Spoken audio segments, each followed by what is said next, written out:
Welcome back to my YouTube channel. అది రాజమండ్రి సమీపంలో ఉన్న ఒక చిన్న పల్లెటూరు, పేరు సిరిపురం. అక్కడ రాములమ్మ అనే ఒక ముసలమ్మ నివసిస్తోంది. ఆమె భర్త వెంకట్రావు పెద్ద రైతు, 10 ఎకరాల పొలం, పెద్ద ఇల్లు, బంగారం అన్నీ ఉన్నాయి. 3 ఏళ్ల క్రితం వెంకట్రావు మరణించారు. అప్పటినుండే ఆమెకి అసలు కష్టాలు మొదలయ్యాయి. ఆమెకి 3 కొడుకులు, పెద్దవాడు రాముడు, మధ్యవాడు కృష్ణుడు, చిన్నవాడు శివుడు. 3 బాగా చదువుకున్నారు, ఉద్యోగాలు చేస్తున్నారు. కాని ఆస్తి పంపకాల విషయంలో 3 ఒక్కటి కాలేదు. పెద్ద కొడుకు రాముడు అన్నాడు, నేను పెద్దవాడిని, పెద్ద ఇల్లు నాకే రావాలి అని. మధ్యవాడు కృష్ణుడు అన్నాడు, పొలం నాకే రావాలి. చిన్నవాడు శివుడు అన్నాడు, బంగారం నాదే. ఈ గొడవలో అమ్మ రాములమ్మ మాటెవరూ వినలేదు. ఆమె ఒక మూల కూర్చుని కన్నీళ్లు పెట్టుకుంది. చూస్తుండగానే రోజులు గడిచాయి.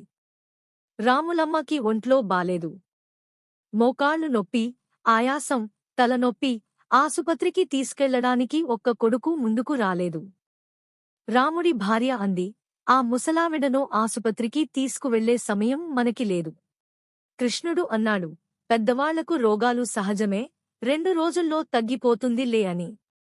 శివుడు మాత్రం ఫోనులో మాట్లాడుతూ గదిలోకి వెళ్ళిపోయాడు. అన్నదమ్ముల ఈ ప్రవర్తన చూసిన పక్కింటి రంగమ్మ మనసు చలించుకుపోయింది. ఆమె తన స్వంత డబ్బు పెట్టి, తానే స్వయంగా ఆటో మాట్లాడి రాములమ్మను ఆసుపత్రికి తీసుకెళ్ళింది.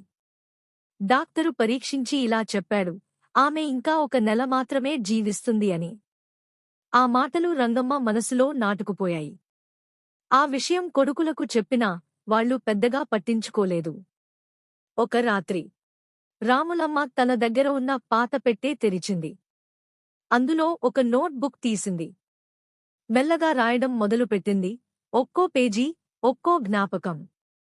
తర్వాత ఆ పెట్టెను మూసి రంగమ్మ ఇంటికి వెళ్ళింది. రంగమ్మ, నాకు ఒక్క సాయం చేస్తావా? ఏమిటి రాములమ్మగారూ అని అడిగింది రంగమ్మ. నా దగ్గర ఒక ఆస్తి ఉంది.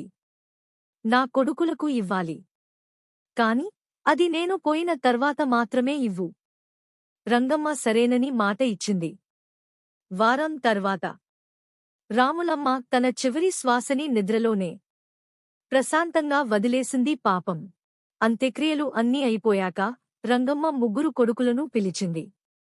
మీ అమ్మ ఈ పెట్టెని మీకు ఇవ్వమని చెప్పింది. అందులో ఒక ఆస్తి ఉందని చెప్పింది.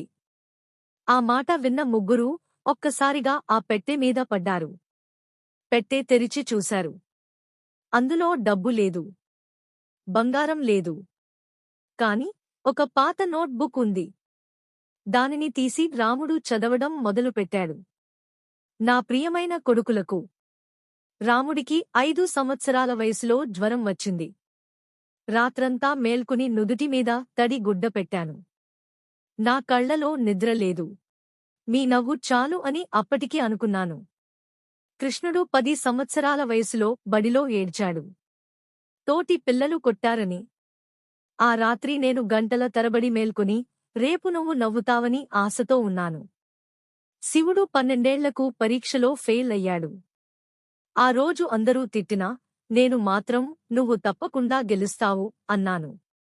ఇవి నా ఆస్తులు, మీకోసం పడిన కన్నీళ్లు, మీకోసం జాగారం చేసిన రాత్రులు, మీకోసం ప్రార్థించిన మాటలు. ఇవి మీరు పంచుకోగలరా? ఒక్క క్షణం 3 చదివి ఆగిపోయారు. పెద్ద కొడుకు రాముడి కళ్లల్లో నీళ్లు వచ్చాయి. ఆ నోట్బుక్లో చివరి పేజీలో ఇంకా ఇలా రాసి ఉంది. నా కొడుకులు, ఆస్తి పంచుకోవడం తప్పు కాదు. కాని అది పంచుకునే ముందు ఒకరినొకరు పంచుకోవడం నేర్చుకోండి. ఒక అమ్మ మీకు ఇచ్చిన ప్రేమను మీరు ఒకరికొకరు ఇచ్చుకోగలిగితే ఆస్తి పంచుకోవాల్సిన అవసరమే రాదు. ఆ రోజు నుండి 3 కొడుకులు మారిపోయారు. ఆస్తి గురించి గొడవ పెట్టుకోలేదు. కలిసి నవ్వారు. కలిసి ఏడ్చారు. కలిసి ఉన్నారు. నీతి, సంపద ఉన్నా, ఆస్తి ఉన్నా, అమ్మ ప్రేమను మించిన ఆస్తి ఈ లోకంలో ఏదీ లేదు. ఆ ప్రేమను గుర్తించినవాడే నిజమైన ధనవంతుడు. ఈ కథ మీకు నచ్చిందా? మీ అమ్మ గుర్తొచ్చిందా? ఈ కథను మీ ప్రియమైన వారికి షేర్ చేయండి. తెలుగు కథలు ఛానల్ని సబ్స్క్రైబ్ చేయండి. బెల్ ఐకాన్ నొక్కడం మర్చిపోకండి. మళ్ళీ మరో అద్భుతమైన కథతో మీ ముందు ఉంటాను. అప్పటివరకు సెలవు. జై తెలుగు.